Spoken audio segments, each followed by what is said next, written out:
Red রোডে নাম না করে শুভেন্দু অধিকারীকে আক্রমণ করলেন মমতা বন্দ্যোপাধ্যায়। সবচেয়ে বড় ডাকাত সর্দার, কারো কারো 50টি পেট্রোল পাম্প, 60টি ফ্ল্যাট, বহু ট্রেকার, ট্রলার, বাস, মাছ, জমি আছে। পেট্রোল পাম্পে agency, gas agency, hotel agency আছে। চোরের মায়ের বড় গলা। বিজেপি বলছে এটাই বলে বেড়াও, এসব বলে কিছু হবে না। ধর্ণা মঞ্চ থেকে নাম না করে শুভেন্দু অধিকারীকে আক্রমণ করলেন মমতা বন্দ্যোপাধ্যায়।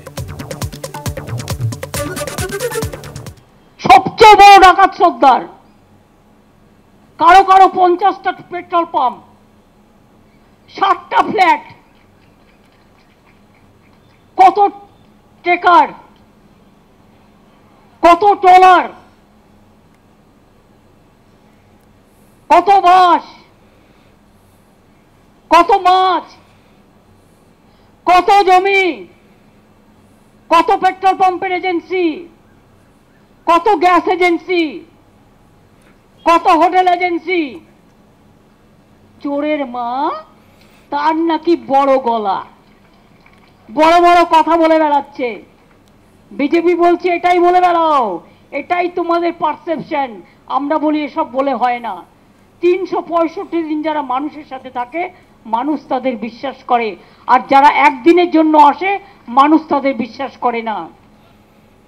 মমতা বন্দ্যোপাধ্যায়ের এই আক্রমণের পাল্টা জবাব দিয়েছেন শুভেন্দু অধিকারী। তিনি বললেন, মাছ, হোটেল, বাস, পেট্রোল পাম্পের একটিও আপনার পরিবার আমাদের দেয়নি। 4 বছর ধরে আমার পিছনে লেগে রয়েছেন, কিচ্ছু করতে পারেননি। চ্যালেঞ্জ করছি, ক্ষমতা থাকলে কিছু করে দেখান। আক্রমণে বিরোধী দলনেতা। আর আমি ওকে বারে বারে বলছি, মাছ, হোটেল, বাস, পেট্রোল পাম্প একটাও আপনার বা আপনার পরিবার আমাদের দেয়নি। আপনার ক্ষমতা থাকলে আপনি 4 বছর আমার পিছনে লেগে আছেন, কিচ্ছু করতে পারেননি, কিচ্ছু করতে পারেননি। আপনাকে আমি চ্যালেঞ্জ করছি, আপনার যদি ক্ষমতা থাকে কিছু করে দেখান। আর আমিও যদি শুভেন্দু অধিকারী হই, আমি যদি বাংলার মানুষের পালস বুঝে থাকি, আপনাকে আমি কম্পার্টমেন্টাল করেছি, প্রাক্তন মুখ্যমন্ত্রী করে আপনাকে ছাড়বো।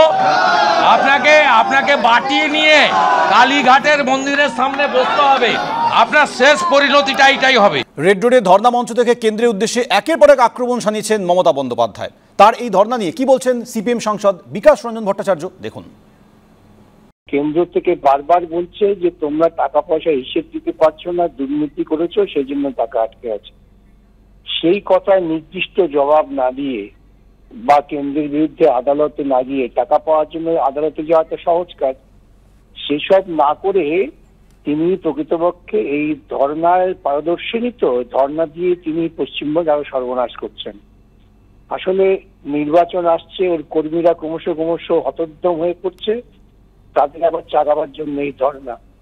উনি কেন প্রকাশ্যে বলছেন না? প্রধানমন্ত্রীর সঙ্গে কি বক্তব্য, কি কথা হয়েছে, প্রধানমন্ত্রীকে দেখা করতে গেলেন কি জন্যে?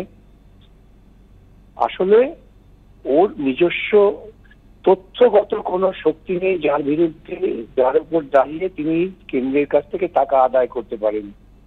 এবং তাই এই বিভ্রান্তিমূলক ধর্ণা, এটা যথার্থই একটা নাটক ছাড়া আর কিছু।